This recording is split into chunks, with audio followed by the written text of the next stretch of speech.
მაგალითად კიდე ერთი კომპანია ეს არის ესე იგი King Like Luxury აი ესეთი მოდი რეკლამა ვნახოთ ამათი და მე გადავიდეთ ერთ-ერთი რეკლამა და მე თვითონ ამათ საიტსაც შევხედოთ. جزيرة النخيل اللي هلا حاليا ان شاء الله رح تتعمر في مدينة باتومي، رح احكيكم بهذا الفيديو عن مواصفاتها، احكيكم اكثر عن ميزاتها ومعلومات يمكن لاول مرة رح تسمعوها انا متأكد، بس ولكن جزيرة شيء فخم جدا جدا جدا. خلينا ندخل بالتفاصيل من بعد ما نشوف الريبورتاج التالي.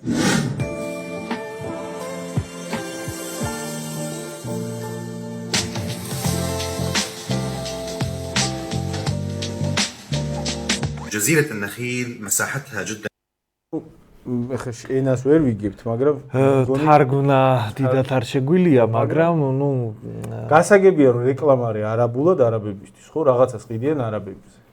რაღაცას რა ეს პროექტი ეხება საქართველოს ყიდიან. საქართველოს ყიდიან და კონკრეტულად ეს პროექტი ეხება, მოდი აი ამათი საიტიც ვნახოთ, ეს არის თვითონ უშუალოდ მაგათ საიტზე.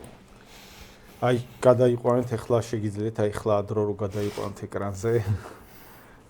ესე იგი ეს ბათუმში რო შენდება კუნძული, ეგრე ეძახიან, ძალიან დიდი და ძვირადღირებული პროექტია, კომპლექსია მთელი უზარმაზარი, რომელიც ზღვაში უნდა გაშენდეს ეს რაღაცა ძვირადღირებული დასახლება, საცხოვრებელი კომპლექსია. ეს არის არაბების აი კომპანიის არის ეს ხედავთ King Like Luxury ეს არის არაბული კომპანია თქვენ ხედავდით ახლა ამათ რეკლამას და რეკლამა არის არაბულად ანუ ქართველებზე არ იგულისხმება რომ ქართველებზე გაყიდიან ყოველ შემთხვევაში იმ ნაწილში რა რეკლამას წაკეთებენ აშკარად მიდით მიზანმიმართული მუშაობა იმაზე რომ არაბებზე უნდა მოხდეს რაღაცა რაც რამდენსაც მოიზიდავენ და როგორც ჩანს მოიზიდავენ ბევრს იმიტომ რომ ასეთ პროექტებში წინასწარი გათვლებით, წინასწარი გეგმების გარეშე არავინ არაფერს მithumetes დიდ ფულს არ დებს. ამიტომ წარმოდგენა იმაზე, რომ ხალხო ჩვენ აქ რაღაცა მომავალზე ვლაპარაკობთ და რაღაცა მომავალში შეიძლება და ლაპარაკი მიდის რაღაც თითქოს სტუდენტები ჩამოდიან, ხო? და სტუდენტები და სწავლენ და არ არის პრობლემა. მაგაზე საუბარი არის უბრალოდ ეგ რა საუბარია, იცით? აი ეგ არის საუბარი 40 წლის წინ ევროპაში რო იყო, ნუ გეშინიათ ხალხო, სტუდენტები მოდიან ცოტა ხანი წაიმუშავებენ და სწავლენ. მოდი მე მეორე მხრის არგუმენტებს წამოვაყენებ და დავიწყებ მარტივით, რომ ნახე რა მაგარი ვიდეოა. ნახე რა ფაქტიურად დუბაი არის, რა ახ თქვენ წინსვლის და პროგრესის წინააღმდეგი ხარ, ნახე რა მაგარად აშენებენ. ჩვენ წინააღმდეგები, მე წინააღმდეგი ვარ ის კითხვი. ჩვენი წინსვლის და ჩვენი პროგრესის მომხრე ვარ, მაგრამ სხვა რო გამდიდრდება ჩვენ ტერიტორიაზე დასახლება და მე მაქსიმუმ მისი მოსამსახურე შეიძლება ვიყო ან გამაგდო ნიქიდან, ანუ ყველაზე უარეს, მაგრამ არარეალისტურსო ვერ დაარქმე, შეიძლება თავი მოგვაჭრა. ხო? აი, მასეთ მდგომარეობის კატეგორიული წინააღმდეგი. შენ სოფელში ეხლა ძველი სოფლის სახლებია და რას ნერვიულობ შენ სოფელში აშენდება მაგარი ფეშენებელური სახლები სადაც იცხოვრობენ არაბები რა ვიცი მაგის კი წინააღმდეგი ვარ ფეშენებელური რომ მაგას ჯობია რა ვიცი არ იცხოვროს მოდი რა ვქნათ იცი აი არავინ ჯობია იცხოვროს ვიდრე სხვები დასახლდნენ ლიბერალები ხშირად აი მანიპულირებენ ამ საკითხით რომ თქვენ ინვესტიციების თქვენ ფინანსური შემოდინების თქვენ შენებლობების წინააღმდეგ ხართ, აგერ შეხედეთ დუბაის, შეხედეთ გაერთიანებულ საემიროებს. როგორი რაღაცა იცით? რაც მუშაობს გაერთიანებულ საემიროებში, არ იმუშავებს საქართველოში. და ახსნი რატომ? საემიროები ეს არის კონკრეტული ტერიტორია ნახევარ მილიარდიან არაბულ სამყაროში არაბები შეთანხმდნენ, რომ მოდი აი ამ ტერიტორიაზე იყოს ერთი ქვეყანა, სადაც ჩვენ უცხოელებს მივცემთ იმის საშუალებას, რომ მარტივად შემოვიდნენ, აქ გარკვეული მათ შორის უძრავი ქონება იყიდონ, თუმცა ეგეც გაერთიანებულ საამიროებში დემოკრატია არ არის, მონარქია და საკმაოდ მკაცრი კანონმდებლობა აქვს. ნუ იმ ქვეყნის მოქალაქე ვერც გახდები ისე, ცნობისთვის, რაც არ უნდა შენ იქ ქონება იყიდო, შენ გაერთიანებული საამიროების მოქალაქე ვერ გახდები. მაქსიმუმ ბინადრობის უფლება მოგცემ მილიონებს თუ დახარ. მაქსიმუმ. ეგეც განსხვავება, მაგრამ სულ რო გაძლევდნენ.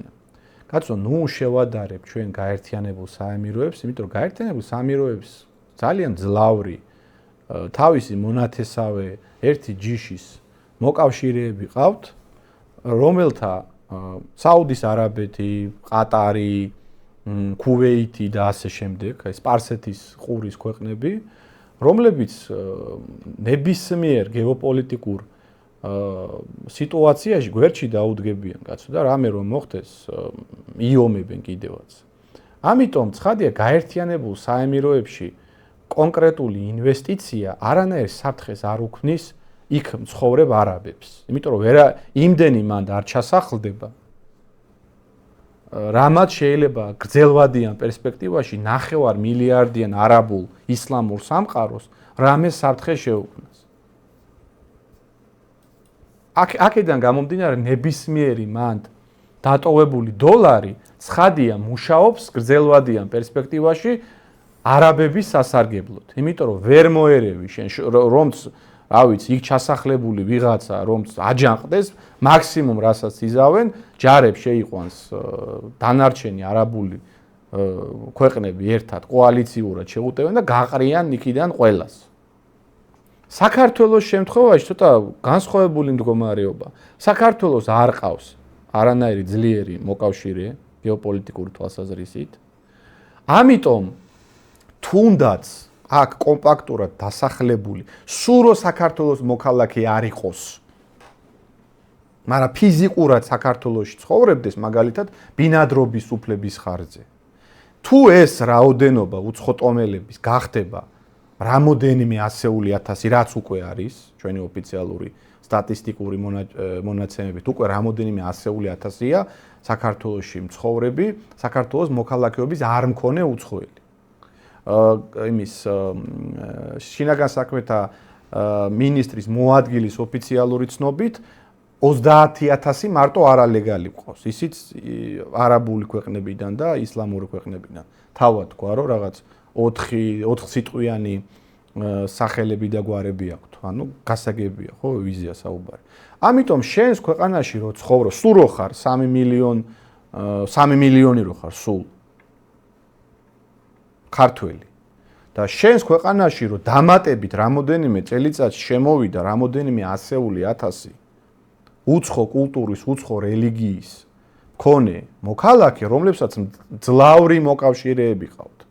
იმათ ყავთ, კაცო, თავისი ქვეყნები უმაგრებენ ზურგს, თავისი ცივილიზაცია უმაგრებს ზურგს. შენ მაგ ადამიანებს რომც მოინდომო რაღაცა მომენტში, აი სახელმწიფო მოინდომო მაგალითად, დაადეპორტოს ერთბაშად ეს 200,000 უცხოელი. კი ვერ დაადეპორტებ. ეგრე კი არ არის, კაცო, მარტივად შენ მაგათ ქონება აყიდინო აქ. და მე არ მოგეწონოს რაღაცა და ხვალ უთხრა, აი ახლა თქვენ წაით აქედან. იმ მოქალაქეებს თავისი ქვეყნები უმაგრებს ზურგს. თურქეთი უმაგრებს, ირანი უმაგრებს, 9 მილიარდიანი არაბული სამყარო, პაკისტანი და საქართველო მაგ პრობლემას ვერაფერს ვერ უზავს. მაგიტომაც არის, რომ არ შეიძლება მიგრაციის საკითხი ჩვენ განვიხილოთ მარტო ეკონომიკურ ჭრილში. ერთი ეკონომიკური სარგებელიც კონკრეტულ ქართველებს არაფერი არ აქვს.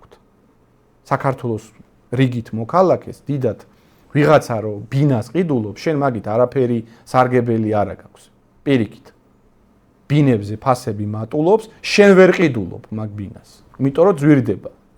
სხვათა შორის აი გუშინ რო დებატები ქონდა, მაგას უხსნიდი ზუსტად, რომ ბიჭო, აი თუნდაც მარტო ეკონომიკური აი ეს კონცეფცია რო არის ბაზრის უხილავი ხელის, ხო? აი მაგის ფარგლებში რო ვიმსჯელოთ, აი თუ ეგ ბაზრის უხილავი ხელი ეგრე მუშაობს, რომ მეტი მუშახელი რო ყავს, ბიზნესი უფრო იაფად ასაქმებს. ეგ პრინციპი პირიქითაც ხო მუშაობს.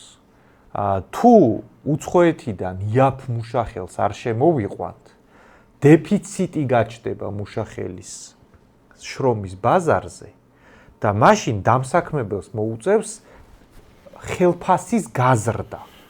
და ეგ რას გამოიწვევს, ვიცი? ნაკლები ქართველი წავა უცხოეთში იქ სამუშაოს საშუალებლად, იმიტომ რომ აქ თუ ხელფასები გაიზარდა, ადგილობრივი უკეთეს პირობებში დასაქმდება. ანუ დასაქმებული ვინც ხართ, აი მაგალითად ჩვეულებრივი ტიპი, რომელიც სადღაც ხარ დასაქმებული.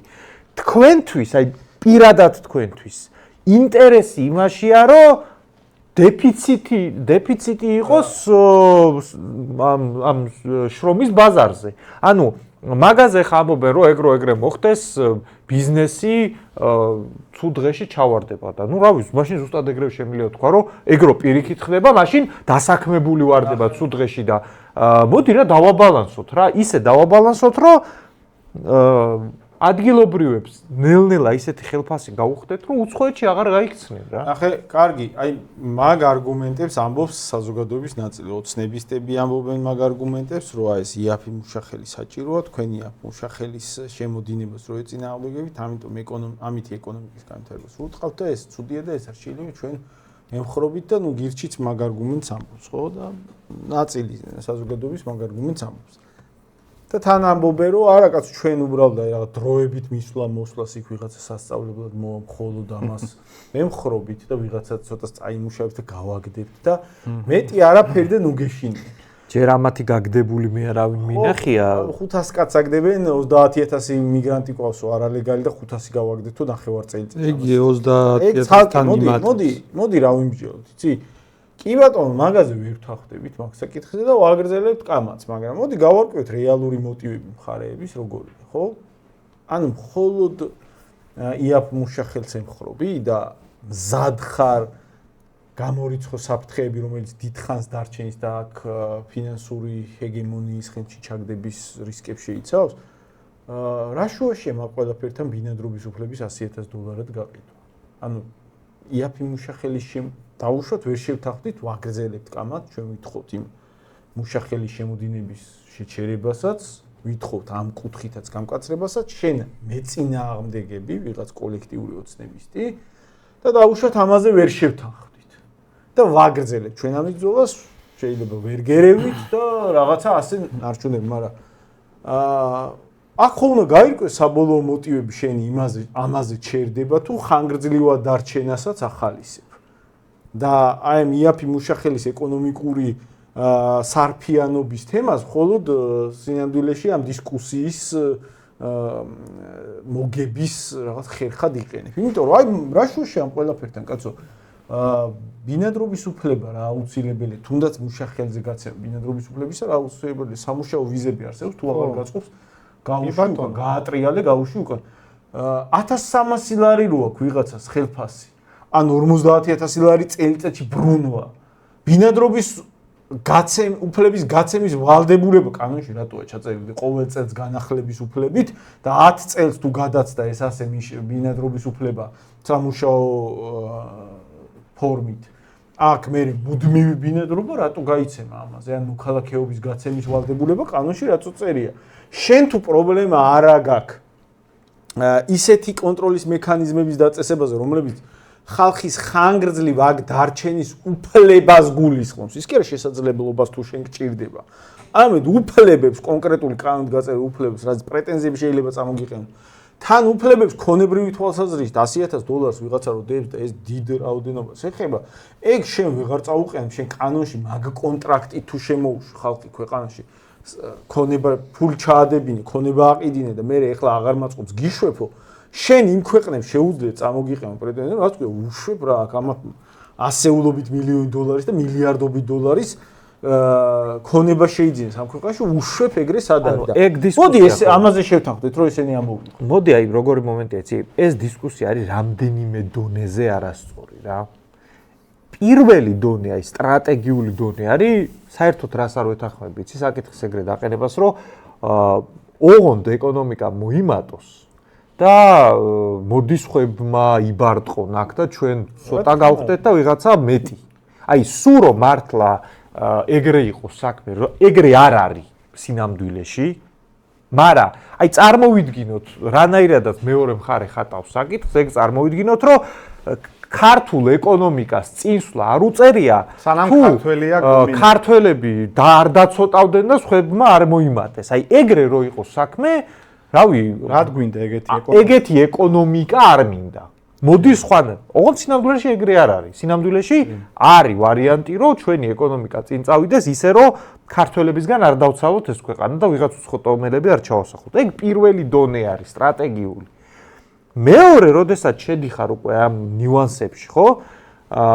მეორე არის, რომ ბიჭო, უცებ აღმოჩნდება, რომ ეკონომიკა იზრდება, ეგ როგორი თემაა, იცი? აი, ვიღაცა კონკრეტული ბიზნესმენის ფულადი მდგომარეობა იზრდება.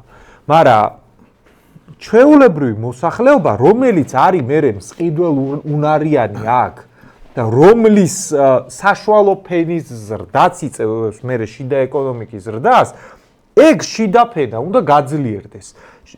საშუალო ფენის გაძლიერება ხდება მხოლოდ მაღალი შემოსავლებით ამ საშუალო ფენისთვის.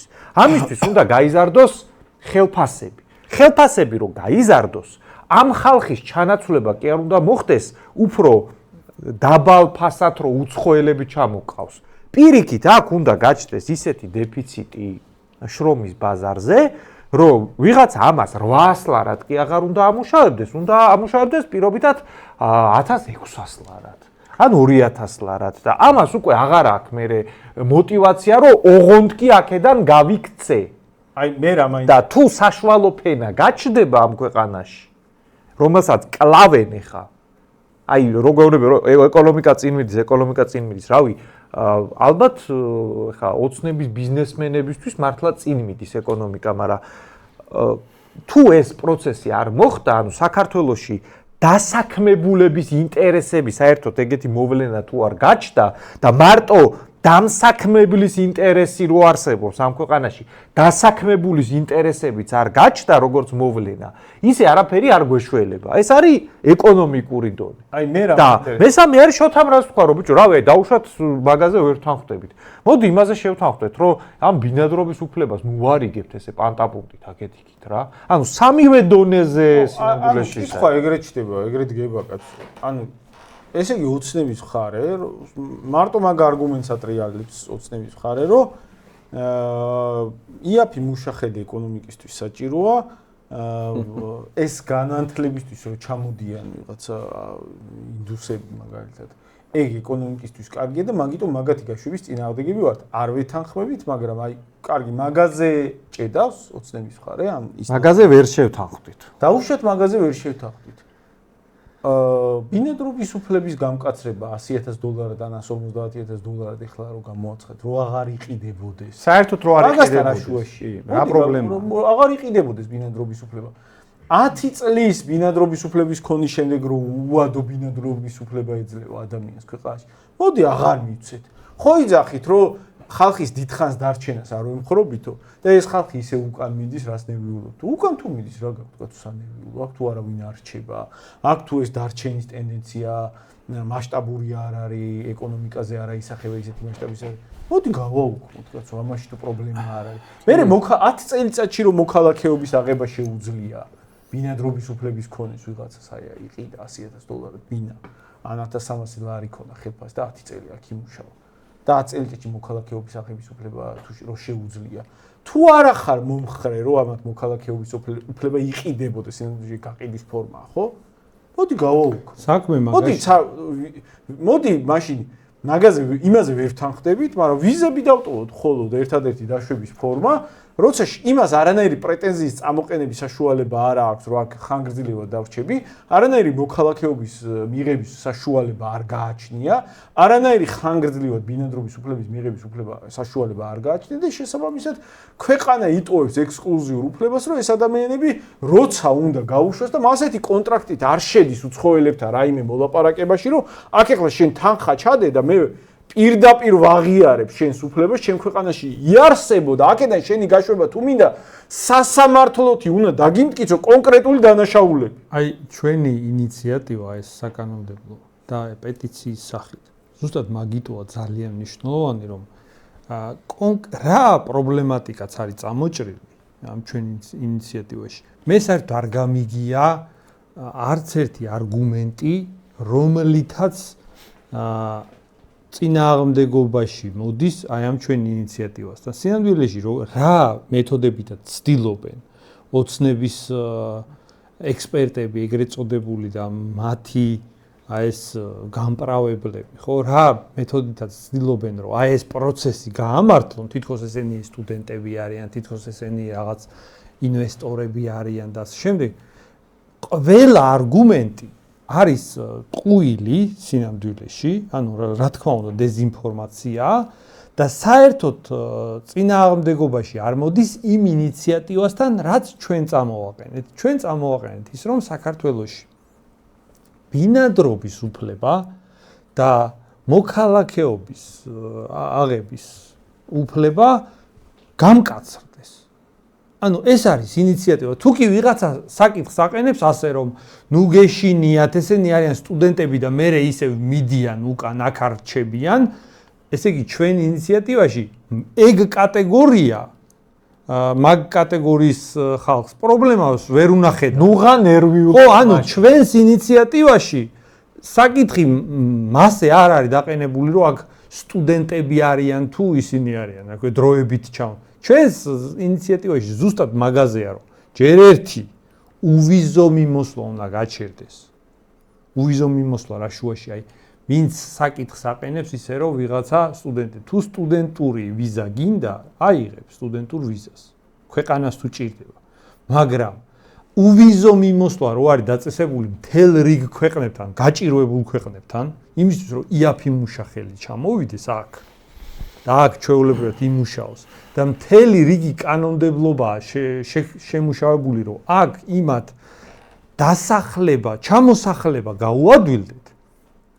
მაგას ეხმაურება ჩვენი ინიციატივა. ამიტომ მე ჯერ ვერ მოვისმინე კონკრეტულად ჩვენ ინიციატივაში რა პრობლემას წამოვჭერით, რა პრობლემასაც ვჭრით, მაგის საწინააღმდეგო რამე არგუმენტი. არ არსებობს. საერთოდ დაალაგებული არგუმენტი არ მოიწ. ყველა მცდელობა, რასაც ვისმენთ, არის ასეთი ტიპის, რომ აი ხალხო არა ეს ნუ გეშინიათ, დროებით არიან ჩამოსულები. ხო და ვინც თulis, რომ დროებით არიან ჩამოსულები, პირიქით მაგათ ნუ ეშინიათ. პირიქით თქვენ ნუ გეშინიათ, სინამდვილეში რაც ამ ინიციატივით მოგვარდება, დარწმუნებულები ვიქნებით ყველა, რომ დროებით არიან ისინი ჩამოსულები და აქ ვერავინ ვერ დარჩება.